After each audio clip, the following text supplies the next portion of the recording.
Biju സോപാനത്തിനെതിരെയും SP ശ്രീകുമാറിനെതിരെയും ഉപ്പുമുളകിലെ നടി തന്നെ ലൈംഗിക അതിക്രമ ആരോപണവുമായി മുന്നോട്ട് വന്നത് ഇവർക്കെതിരെ ഇപ്പോൾ അന്വേഷണം ആരംഭിച്ചിരിക്കുകയാണ്. മാത്രമല്ല ഈ നടി ആരാണെന്നുള്ള ചോദ്യം പലരിൽ നിന്നും ഉയർന്നിട്ടുണ്ട്. സോഷ്യൽ മീഡിയയിൽ മുഴുവൻ പേജുകളിലും കമൻറ്റുകൾ നിറയുകയാണ്. സീരിയലിലെ നടിമാരായ ഗൗരിയും പിന്നെ രമ്യ പണിക്കറും ഒക്കെ തങ്ങളല്ല ആ നടിയെന്നും നമുക്ക് ഒരുപാട് മെസ്സേജുകൾ വരുന്നു എന്നൊക്കെയുള്ള ചോദ്യങ്ങൾക്ക് മറുപടിയുമായി എത്തി.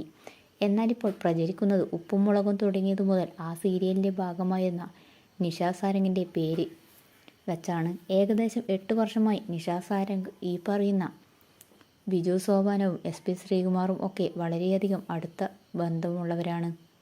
അവർ തമ്മിൽ അങ്ങനെയൊരു സംഭവം ഉണ്ടായിരിക്കുമോ എന്നുള്ള ചോദ്യങ്ങളും കമൻറ്റുകളും ഉയരുകയാണ്. എന്നാൽ ഈ സംഭവത്തിന് നിഷ സാരംഗ് തന്നെ മറുപടിയുമായി എത്തി.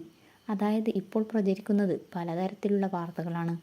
ആരാണ് ആ നടിയെന്ന് അറിയാത്തത് കൊണ്ട് തന്നെ പല നടിമാരുടെയും പേരുകളിൽ വീഡിയോകൾ പ്രചരിക്കുന്നുണ്ട്. ഒടുവിലായി എൻ്റെ പേരുകളും ചിത്രങ്ങളും വെച്ച് ബിജു സോപാനവുമായി വീഡിയോ എടുത്തു എന്നൊക്കെ തരത്തിലുള്ള വീഡിയോകളും ചിത്രങ്ങളും ഒക്കെ സമൂഹ മാധ്യമങ്ങൾ പ്രചരിപ്പിക്കുന്നുണ്ട്. ഇത് ദയവായി ആരും വിശ്വസിക്കരുത്. ഇങ്ങനെ വീഡിയോകളും ചിത്രങ്ങളും ഒക്കെ വെച്ച് പലതരത്തിലുള്ള വാർത്തകൾ വരും. ഇതൊക്കെ ആരും കണ്ട് ഒറ്റയടിക്ക് നമ്മളാണ് ആ നടിയെന്ന് അന്വേഷിക്കാതെ വിശ്വസിക്കരുത് എന്നാണ് നിഷ സാരംഗ് പറഞ്ഞത്. മാത്രമല്ല ഈ ഒരു വിഷയത്തിൽ ഇതുവരെ ബിജു സോപാനവും SP ശ്രീകുമാറും ഒരു മറുപടിയും പറയാത്തതും ഇവർക്കെതിരെയുള്ള രൂക്ഷ വിമർശനം ഉയരുകയാണ്.